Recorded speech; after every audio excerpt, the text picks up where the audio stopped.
Good morning, everybody. Good morning. Thank you for coming again. We'd like to start now, and I'd like to start by introducing my brother-in-law.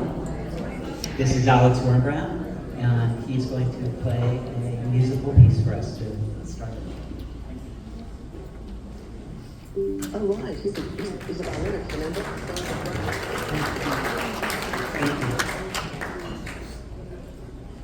Jill asked me to play a piece for us to get us started. And I'm glad I spoke to her and asked her what kind of piece she wanted. She said, I don't want anything sad and it shouldn't sound like a dirge. So thank you for letting me know, because otherwise it would have been something sad that sounded like a dirge. This is a piece that comes from Handel's water music called La Rejoissance.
Some people are taller than I am. Not many. Alex, thank you. That was just beautiful. He's so talented. How do you encapsulate the essence of an extraordinary human being? Louis Rosenberg was a man of unwavering ethics and profound sensibilities who lived a life, a wonderful life, with purpose. He radiated confidence, yet it was always wrapped in a cloak of modesty. His fun-loving demeanor was perfectly balanced by his determination and his focus. These were a few of the reasons that attracted me to him when we first met. I was a junior in college when my date picked me up and said, before we go out, let's stop by my friend's house. He's studying to get into medical school. Let's go bother him. Let's go bother him. I took that as my mission. But Louis never seemed to mind. I think he rather expected it. And when I met him, you should know, he had a full head of hair. It all fell out as soon as we got married. During the 3 years that we dated and the 61 years of our marriage, I never once heard Louis say an unkind word about anyone. He was always respectful and he always was the Southern gentleman. When driving, for example, he always let others merge in front of him, an act that drove me out of my mind. When walking with me on the sidewalk, he always walked nearest the curb in his quiet act of protection. Louis was content with his life in a way very few people are. He accepted everything that life had to offer. We visited over 140 countries, and in our travels, he often said he didn't want to go. But once he got there, he tended to enjoy it. We gravitated to France because we loved the cuisine. Louis, however, did not speak the language. However, he was proficient in patisserie French. This meant that whatever bakery we went to, he was able to order a croissant with extra butter or a hot chocolate with extra sugar. He adored our 2 children, Craig and Paige, and the wonderful spouses, Amelie and David, and loved our 5 grandchildren. 4 of whom are here, 1 has COVID. And he cherished the times that we spent together as a family. After retiring, Louis increased his volunteer activities. The federal government sent him to places that were devastated by hurricanes to provide emergency medical care. He was sent to the Atlanta Olympics to provide emergency services. He slept on narrow cots and tents, and he was surrounded by other people who were 1/3 his age. He never complained. He loved contributing in this way, despite the physical hardships and the long hours. Louis saved me from many dangers and calamities through the years. We were in Costa Rica. I was clinging to the side of a raft on a fast-moving river when I lost my grip and was swept overboard amidst rocks and rapids, and Louis immediately jumped in and pulled me to safety. I was in Sun Valley, Idaho. We were standing at the top of a mountain on a very cold and icy January day when I was just standing and slipped and fell on my back and began cascading down the mountain toward a cliff. Louis skied in the fall line very fast and threw himself at my feet for the only time. And he stopped my fall before he and I both went over the cliff. He said he had to do it because my insurance wasn't paid. Louis brought immeasurable joy into my life with his love, his acceptance, and his unwavering support. I'm eternally grateful to all of you who made donations to charities in his name and to the Long Beach Ronald McDonald House. We will be naming something in his honor due to your generosity. He would be so stunned by the outpouring of love. So to each of you, thank you for being a part of his life. Thank you for being here today. And thank you for helping us honor this extraordinary man, Louis Rosenberg.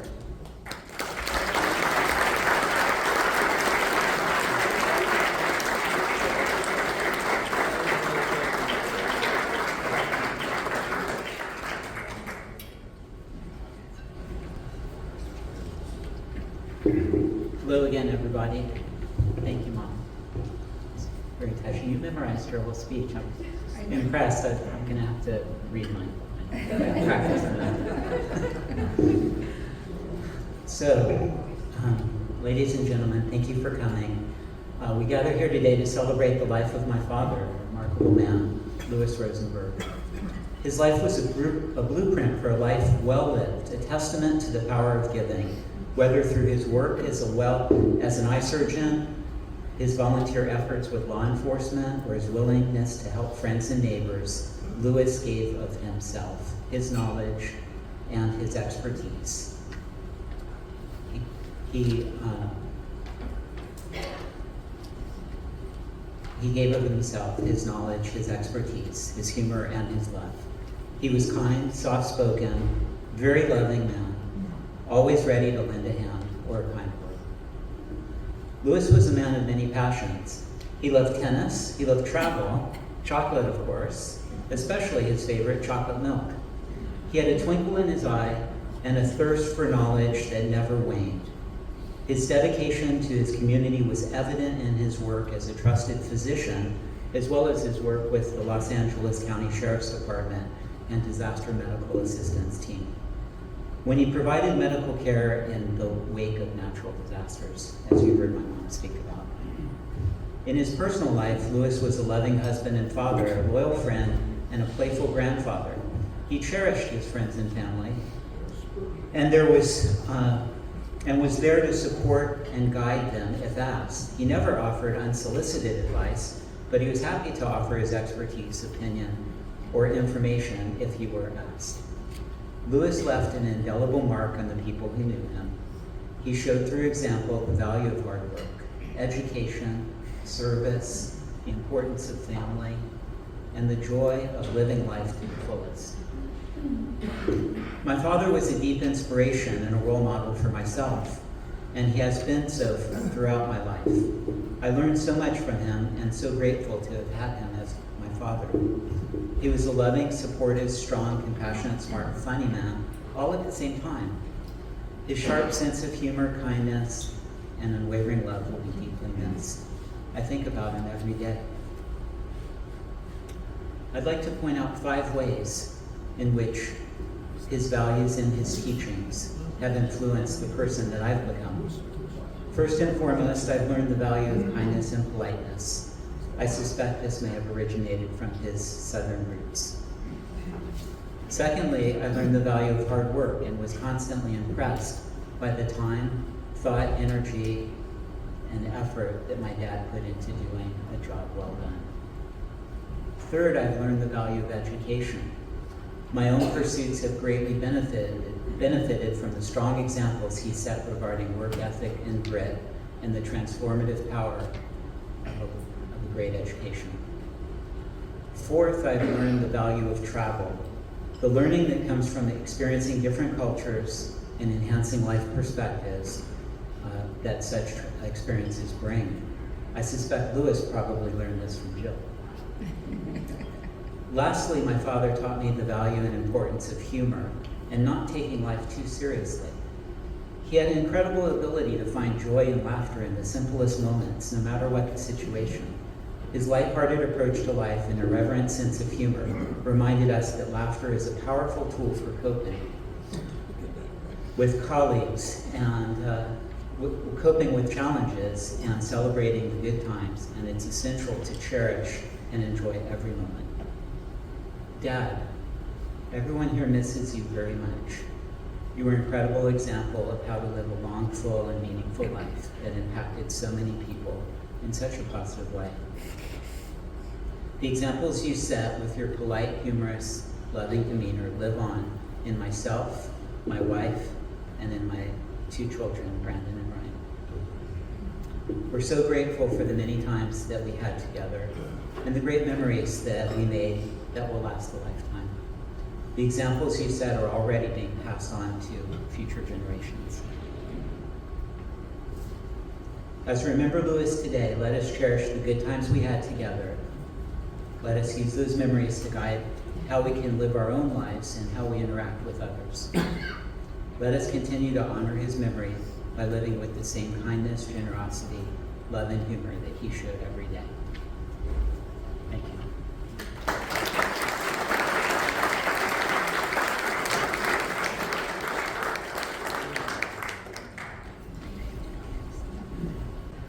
My name is Amelie, and I'm Craig's wife, the daughter-in-law. Louis Rosenberg was a wonderful second father to me. From the moment we met, he was warm, accepting, and always welcoming. He could have shunned me or tried to talk his son out of dating his new and possibly crazy girlfriend, but instead, he embraced me wholeheartedly. Within a month of first meeting me, Louis and Jill invited me on a family sailing adventure in Grenada. I was thrilled, maybe a little bit too excited. I'd never sailed before, but I knew that wind, humidity, and hot weather would wreak havoc on my naturally curly hair. So I had a brilliant idea, or so I thought. My idea was that on the flight there, I would braid my very long hair into a series of cornrows. Now, I don't have pictures of this unfortunate choice, but let's just say that meeting Louis and Jill for only the second time, I probably looked like an impending disaster for their son. Louis, of course, had his own hair challenges, but he took it in stride, and he gave me a big warm hug, and not a negative comment was heard. While I cannot attest to the impression that I forever gave Jill or Paige, Louis, let's just say, was hair accepting.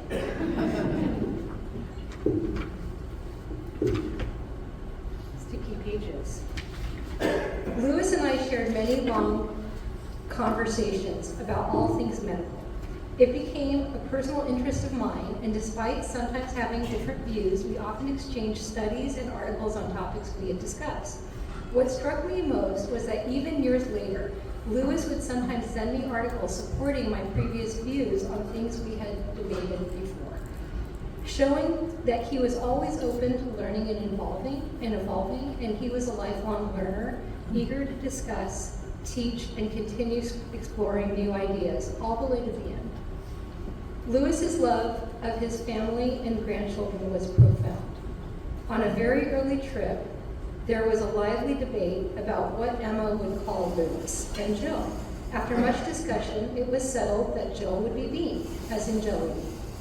And without much controversy, Louis became Grumps. While he had a reputation for being a bit strict, especially with Craig when he was younger, I never saw that side of him. Though I saw the famous letter Louis gave Craig when he left for college, a letter that was likely well-deserved, I never felt his nickname Grumps was justified. To me, he was all sweetness and love, and especially with our kids. Louis was a doting grandfather, always ready to hold a hand, go for a walk, or sit and read to the children. When Ryan was born, 3 weeks early, Louis was there, stepping in to help us as we welcomed our new family member. These moments are some of the most cherished memories.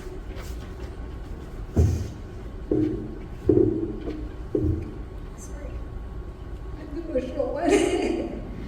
As Louis aged, there came a time when he realized his cognition wasn't as sharp as it once was. It was during this period that I began receiving the most beautiful and loving emails from him. In these letters, he expressed his love, acceptance, and pride, not just for me, but for my children as well. He wrote similar letters to all of us around this time. These letters are among my dearest possessions and some of the most touching expressions of love I've ever received. In the last months of Louis's life, I had the great privilege of being with him several times in the hospital as he first fell ill, and later during his stays in the rehab facility as well as Long Beach Memorial Hospital. These were difficult times, but even then, Louis remained warm, thoughtful, and engaged. On my last visit, despite his discomfort, he welcomed me with a smile, and he even recalled conversations from several weeks before in the hospital. He was always eager to hear about Brandon and Ryan, remaining interested and involved in the lives of those closest to him until the end. Louis was a loving father and grandfather who brought our family together until the very end. His passing leaves an enormous void in our lives. Our family will never be the same without him. I am so grateful to have had Grumps in my life, and I feel incredibly fortunate to have known him and have shared him with each and every one of all of you here today. Thank you.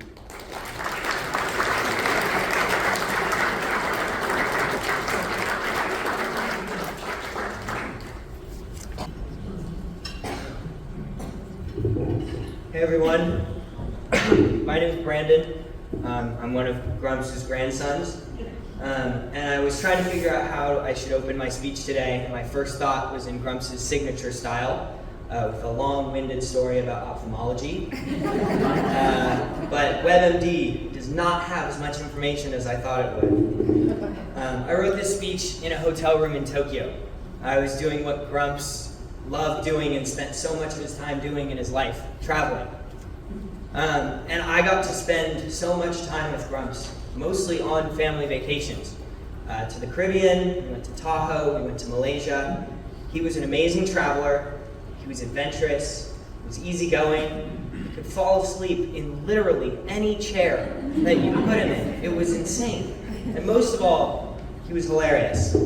One time, on a trip to Hawaii, I was chosen to sleep in the living room. And at 12:43 in the morning, Grumps walks out and turns on all the lights and makes a cup of oat milk in a raincoat and no pants. I have that selfie. It's on my phone, and it is my favorite photo on my phone. Grumps, like no one I've ever met, was able to really deeply connect with everyone in his life, and he did it in a different way for every person. That's why he had so many nicknames. He was Lewis, he was Luces, he was Ninny, he was Grumps, he was Muck for some reason, and he was Dr. Rosenberg to some people. But some of my first memories I have in my life are with Grumps. We would ride bikes around the school in Lakewood and around the streets near his house. He would buy me ice cream that my mom didn't know about. And this morning, actually, I took a walk and I found one of the bikes that I used to ride with Grumps in Judy Linsner's garage. Grumps would always find a way to make me laugh, whether it was his joyful attitude, his remarkable fashion sense, or his passing resemblance to Mr. Clean. He could always make me smile without trying. One time, I was driving with Grumps, and he passed an Amazon delivery truck, and he said, "You see that logo?" And I said, "Yes." And I'm actually not going to finish this story for being's sake, but I will never look at the Amazon logo the same way. And if anybody is interested in what he said to me, whether you have met me before or not, please come ask me. I am more than happy to tell you. The last time I talked to Grumps, I was halfway down a ski hill in Lake Tahoe.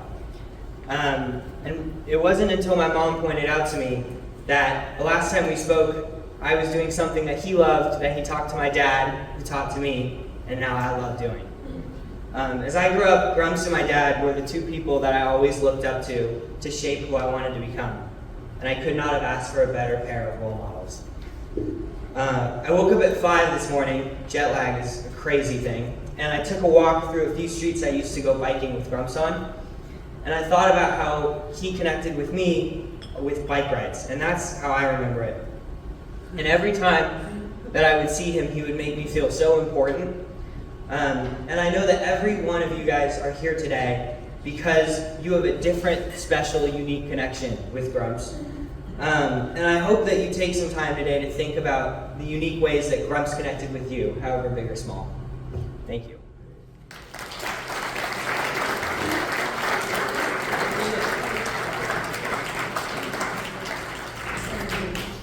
Hello everyone, I'm Ryan, and Grumps is my grandpa. When my dad asked me if I wanted to speak at this commemoration, I enthusiastically said yes. However, 2 months later I found myself on a plane less than 24 hours before this day, still wondering what the best way to express my feelings of my deeply beloved grandpa. I'd been thinking about what I was going to say for months, but I couldn't choose between the endless love for chocolate milk or talk about some of the meaningful stories he told me from when he was an ophthalmologist. I opened my phone and went to my Photos app, hoping to be reminded of a special time we had together. But as I started looking at my photos, my phone glitched, sending the app scrolling all the way to June 22nd, 2009, a photo taken at Swedish Medical Center. This also happened to be the very first photo in my 15,000 photo library. Before I could scroll away, a warm smile, shiny bald head, and steady hands caught my eye. It was the first time Grumps held me, just a few hours after I was born. No one has told me of my grandpa's hair Although, if they were to look at that photo, they would see I must have gotten the ball genes from him. I went back to my photos of Grumps and found another one of us together. Sadly, I had hair in this one. It was taken from a trip to my aunt's house in San Francisco. My Aunt Paige had just finished a house remodel, which included a pool and a slide that my 8-year-old self could not stop going down. As I ran out of the pool into the house, dripping water onto the hardwoods, Grump asked me to talk outside while handing me one of the orange pool towels. I quickly dried off and ran outside, sitting down in a gray lounge chair opposite of Grump's. He started off by saying how he wanted to tell me a little bit about the history of our family. He taught me about his grandparents and his great-grandparents before him, talking about when his parents came to America from Russia and about his younger years in college. He specifically told me, "Ryan, I want you to know that the Rosenbergs have drive. And when you grow up, you will find that drive, and so will the rest of the Rosenbergs that come after you and after me." After over an hour of learning about my lineage, I told Grumps I had to go to the bathroom, and I ran straight back into the pool. This summer, I found my drive. After I hiked over 115 miles in 20 days, I found myself on my last outing, 15 miles into what seemed like an endless journey. My toe had a blister on it, and my knees were popping at every single step I took. I felt like I wanted to cry. I hadn't seen my family in weeks, and I couldn't find the motivation to go any farther. As I stopped to rest, I reached in my pocket, looking for a bar, and accidentally pulled out a small slip of torn up paper with address list written in bold black letters at the top. Next, it read Grumps and Bean, 3790 Parkview Drive. I'd been missing this paper for my whole trip, and when I gazed down, all I could think about was Grumps and Bean. I never heard Grumps raise his voice, I never saw Grumps cry, and I've never seen Grumps frown. Grumps was a man of many things, but one thing that Grumps always had was words to tell a story. The words of a man with endless drive. Ryan, I want you to know that the Rosenbergs have drive, and when you grow up, you will find that drive, and so will the rest of the Rosenbergs that come after me and you. I dropped the slip of paper on the ground, threw on my backpack, and I ran. I didn't stop running. I couldn't stop. My stomach stabbed with cramps, and tears rolled down my eyes, but I couldn't stop running. So will the rest of the Rosenbergs that come after me and after you. From the very first photo on my phone to the last of all the memories I have with Grumps, I will always remember what he told me on that one warm summer day in San Francisco. I would give anything to go back to that moment and ask him one more question, but I will also remember to be happy that it happened instead of being sad that it's over. And I will always continue to run. I love you, Grumps.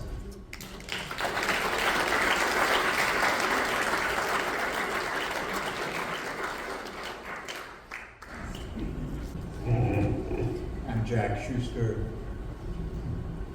Lewis's brother. We are gathered today to commemorate the extraordinary life and the innumerable contributions to the lives of others that are the very essence of Louis Rosenberg.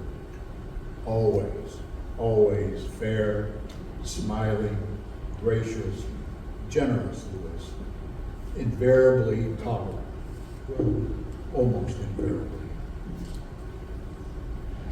Louis was my brother-in-law for more than 5 decades. Yes, essentially, he was my brother. We spent countless good times together over the years, often on the tennis courts, often just schmoozing over all the manner of topics, including politics.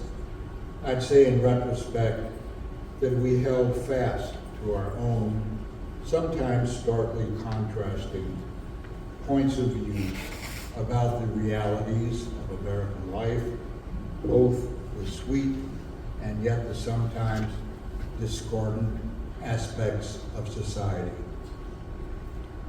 Without exception, these fervent conversations were cordial, well, mostly so, even when we were often the case.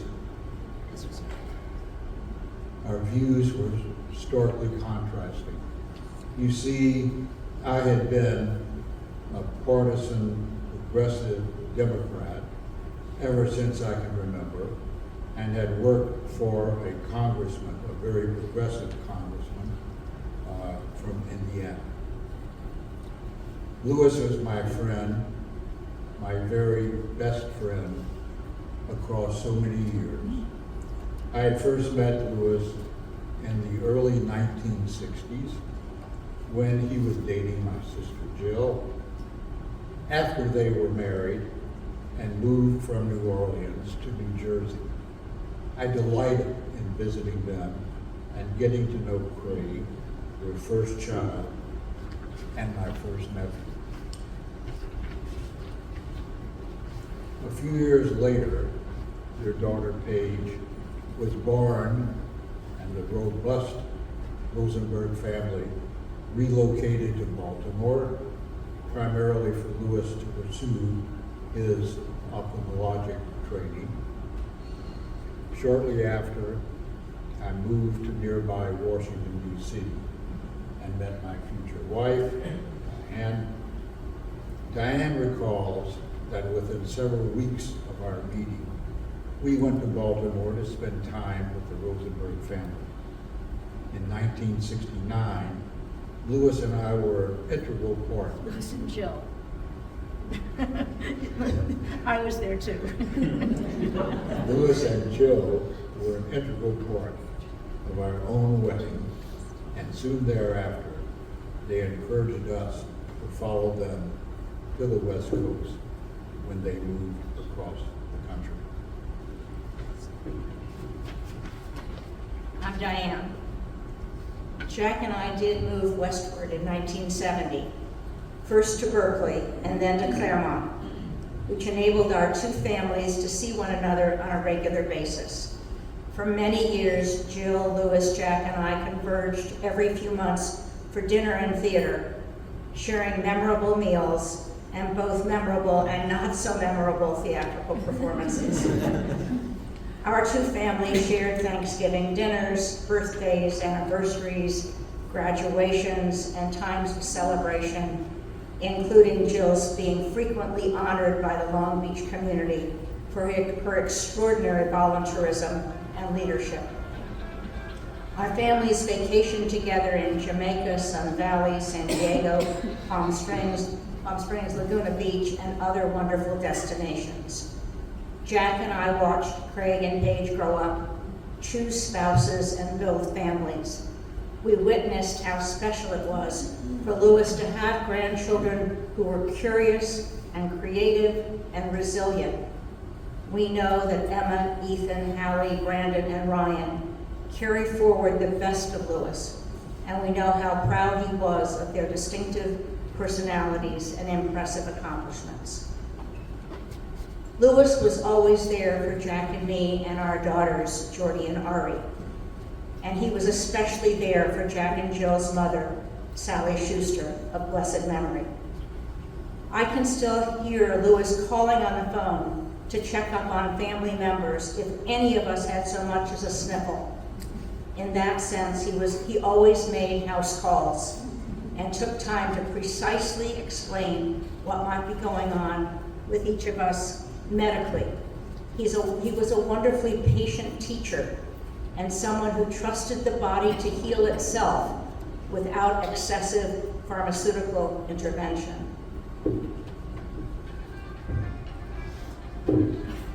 It was a deep and painful loss for us when Lewis died. We cherish the many years of companionship, conversation, and laughter that he shared. He was a true mensch, a righteous person, and we deeply miss him.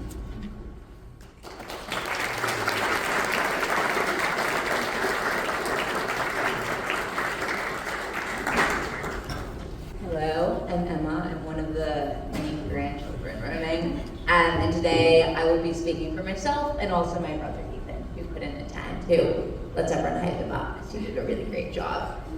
So I'd love to just start by sharing some words he had.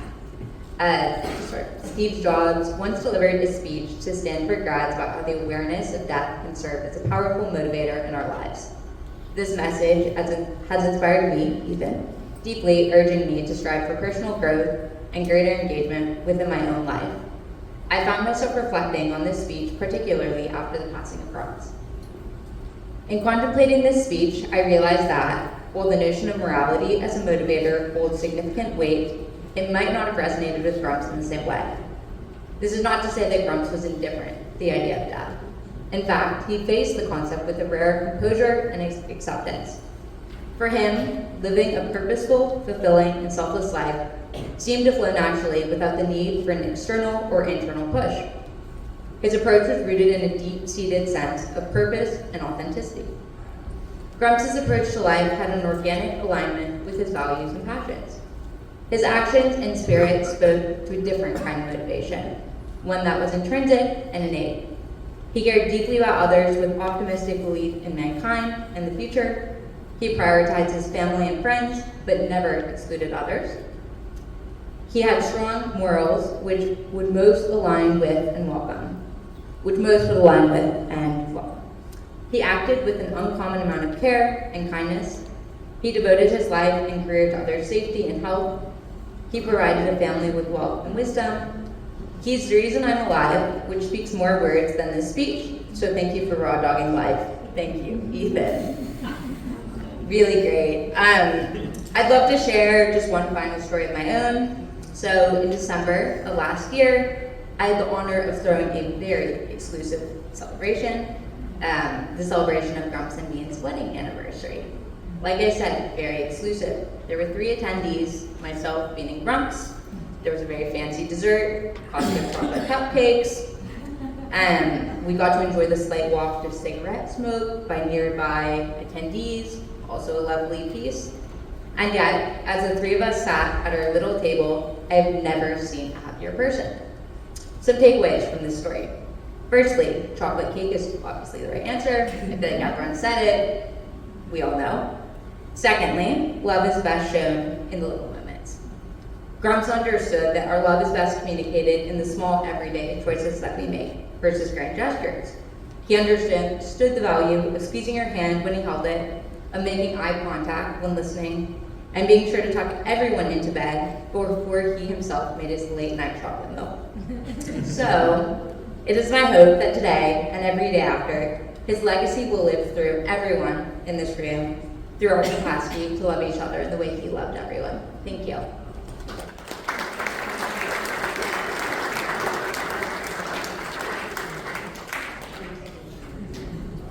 Hello again. So we have people on the Zoom as well, people that couldn't make it. And I'd like to read a letter from Lewis's sister, Rosalie Samuelson, who is on the Zoom right now. So this is from Rosalie. My brother Lewis was like one of my best friends. His visits to our home in Austin were so comfortable and easy. He loved coming to my home and I loved it when he came. When he was growing up, he'd get things for me. He was my big helper. He'd do whatever I wanted. Growing up, Lewis was adorable, pretty, and handsome. Lewis had a lot of friends. He participated in the Jewish fraternity at Fort-Erie High School. He was well liked by his friends and adored by our parents. He grew up to be such a sweet man. After the war, when I married Danny and moved to Austin, Mom, Dad, and Lewis drove in to visit when I was pregnant with Janie. As Janie grew, Lewis loved to play with Janie and visit with us. Lewis had a special place in his heart for chocolate, any kind. He loved ice cream sodas. These chocolate sodas were made by mixing Hershey's syrup, a lot, in seltzer water and then adding chocolate ice cream. He loved chocolate milk. I think you've heard that a few times. He loved chocolate ice cream. He couldn't resist them. I miss my baby brother, and I remember him with all my love and admiration. Rosalie Samuelson. Thank you, Rosalie.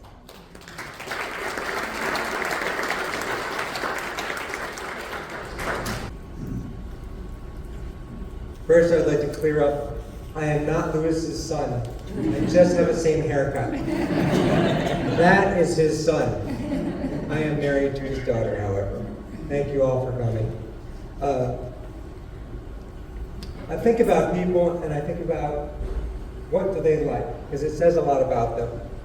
And so with Dr. Louis Rosenberg, you've heard he loves sweets, but I have never seen anyone add 5 or 6 sugars to their coffee like he did.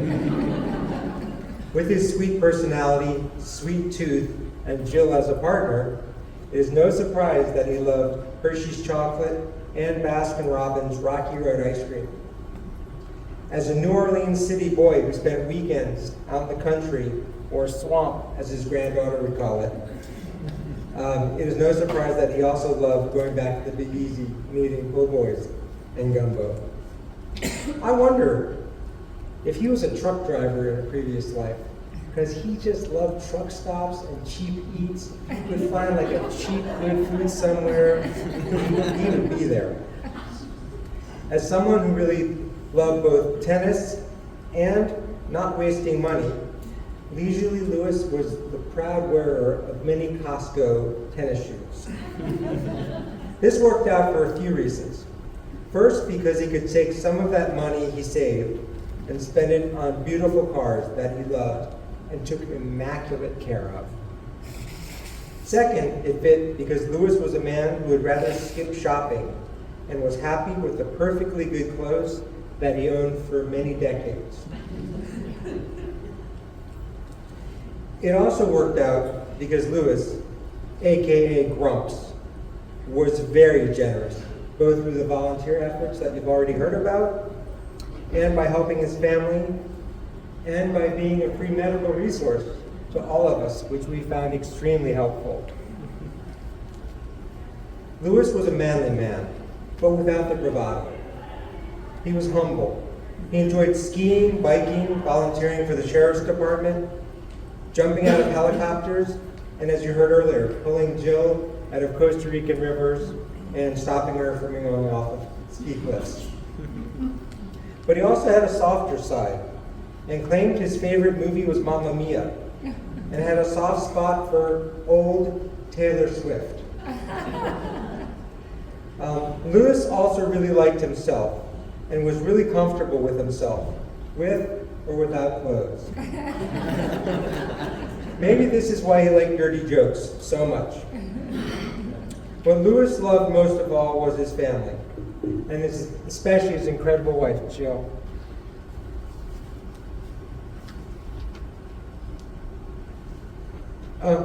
Excuse me.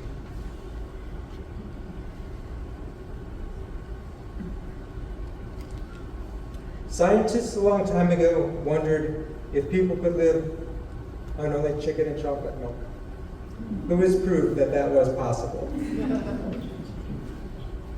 Also, there's a toast in a minute, so please get your chocolate milk ready. I know the straw can be tricky. What did I love most about Lucis, as some people called him? I would have said it was because he was a mensch. But I looked up the definition, and being a person of integrity and honor does not say nearly enough about Louis. So the one thing that I really loved about Louis was that he was kind, generous, funny, smart, down-to-earth, genuine, open-minded, charismatic, brave, and adventurous, plus so much more. So, you all have your chocolate milk. Please raise your milk in honor of an amazing man, Louis Rosenberg.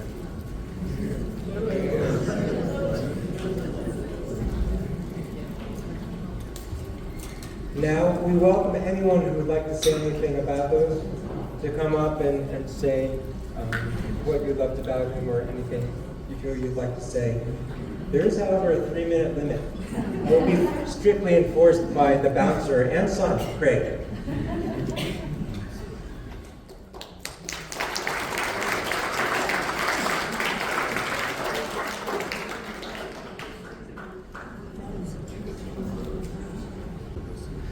So I'm not immediate family. My sister Amelie is married to Craig. And over the years, I got to be around Louis on different trips when I'd be visiting Amelie. And he is really the beautiful person that we're all talking about and hearing about. He was always warm and kind and very interested in what I was up to, and he was always very approachable. And he's a very special man. A real blessing to get to be extended family with him. So thank you, Rosenberg family, for sharing him with all of us.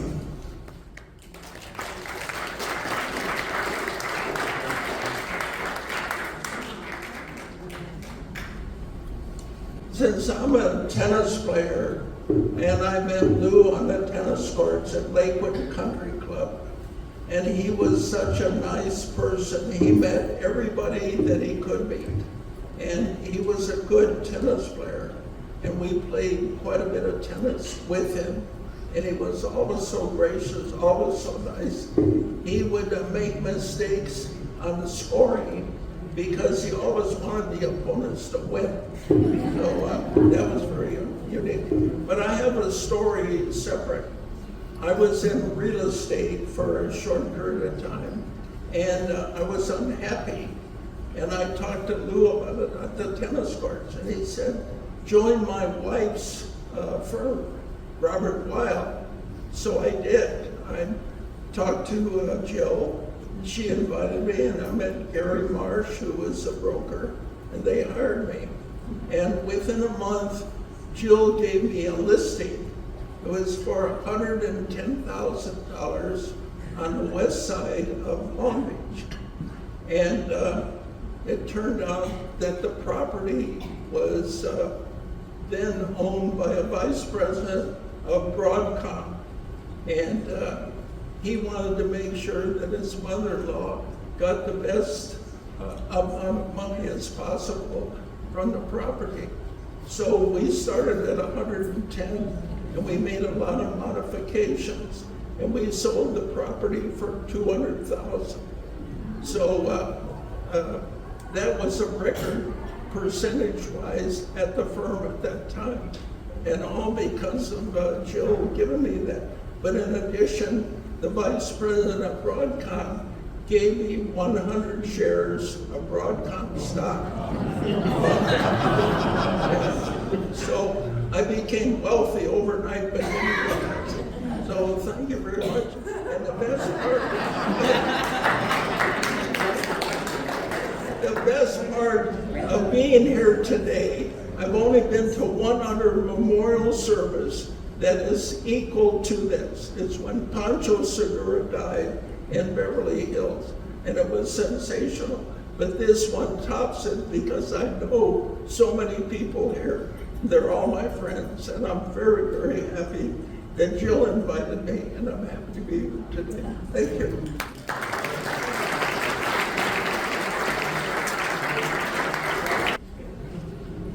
I'm Stacy. My mom, Bobette, was Jill and Jack's first cousin. And I was brought up in Shreveport with my Uncle Jill and my Uncle Jack, and Aunt Jill's mother and father, Sally and Morris. And so I feel very close to your family, and I always have. I've known Paige and Craig since I was existed. And I'm here not only just to celebrate Louis, but to also let you know that I also put like 5 or 6 sugars in my coffee. And I knew, like, for the first time, I wasn't judged by my Uncle Louis when he saw me do it. I was like, you are the first person who isn't shaming me for this. But I was just forced into this memory getting here. And it's when Jordy was born at her baby naming. And I had just moved here from Shreveport. And we went to San Francisco for this baby naming. And my cousins, Craig and Paige, and my Uncle Louis and Aunt Jill, of course, were there. And we decided to do a trip to, I think it's Chinatown in San Francisco, downtown San Francisco. And Louis's sensibilities were so clear on this trip. And Craig and I and Paige and all of us were walking, and there was a place in which you could go through a tunnel, you could go with everybody else around the tunnel, and And Craig and I decided to go through this tunnel. And Uncle Lewis, I'll never forget, looked at me and said, I don't think this is a good idea. And of course, I did my usual Stacy, oh, we got it, we're fine, we'll be fine. And Craig and sorry Craig, I think you probably went on my bequest, and we went down this tunnel. And when we got through the tunnel, there was no Uncle Lewis, no Aunt Jill, no mom, no dad, no sister, no Paige, no nobody. And Craig took me in, and we were clearly lost. And I kept thinking about what Uncle Lewis said. I don't think this is a good idea. And we were lost in downtown San Francisco somewhere, going in through stores, trying to figure out how to get to our family. How old were we? We were very young. Very young. Yeah, very young. Very young. You were a little older than me, and you were taking care of me, but I was scared, and I don't get scared often. And the next thing I know, there was an ambulance coming to pick us up. And I don't know how they knew to find us. There were no cell phones, of course. I don't know, but they did. This ambulance came and turned on their lights and brought us home. And when we got out of the ambulance and I saw Uncle Lewis, I of course expected, I told you so. But he never said, I told you so. He was just so happy to see us and hugged and loved us, and we weren't in trouble and we were safe. And I often think about that because it's such a clear example of so many different examples in my life where I had these choices to go different ways. And there were times I continued to go down that route of the tunnel, the unknown. And sometimes it works out and sometimes it doesn't. But at least I know I'm making a choice. So thank you for your sensibilities, Uncle Lewis. Thank you for your love. Thank you to this whole family for always embracing me, always including me, and always loving me and my whole family.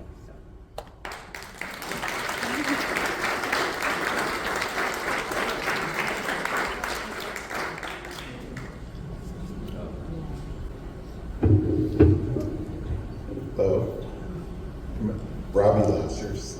That's people back in the country club before I became Rob and before I became Robert. I was Robbie, and one of the things first of all, I love that his name was Grumps. I love that name about Lewis because it's completely opposite of who Lewis was. It's like calling a large man tiny, man with no hair, curly, tough longshoreman, bubbles. It's completely opposite of who Lewis was. But the memory that I have with Lewis, and I never let Jill forget this, is when I was a young lad, we had rock fights. Where we throw rocks at each other. And what could go wrong? And one time, the rules were you were not allowed to throw a rock at somebody below the head. And somebody threw one and hit my lip. And there was nobody else to call. There was only one man that my parents thought of back then, and that was Lewis. And I was a little guy, and I'll never forget the care that Lewis took me to, I believe, Memorial, and under the operating lights. And it's one of those spot weld moments in my life where I can remember looking at the operating lights and Lewis gently giving me the Novocaine and stitching my lip up. And it was just, if I was going to become a model, it would have saved my modeling career because you can't see it. It's a scar at all. And every time I would talk to Joe when Lewis was around, I'd always say, Joe, make sure you say thank you to Lewis. And he was such a special man, a man that I've never seen frown, get angry, just the most warm-hearted man that I can think of. And he was a great friend to my father, Gene, and to Linda, and they used to travel all over the world together. And I'm gonna miss him dearly, and it's just great to see all the good friends, people that have been in my life, all throughout the room. So thank you so much.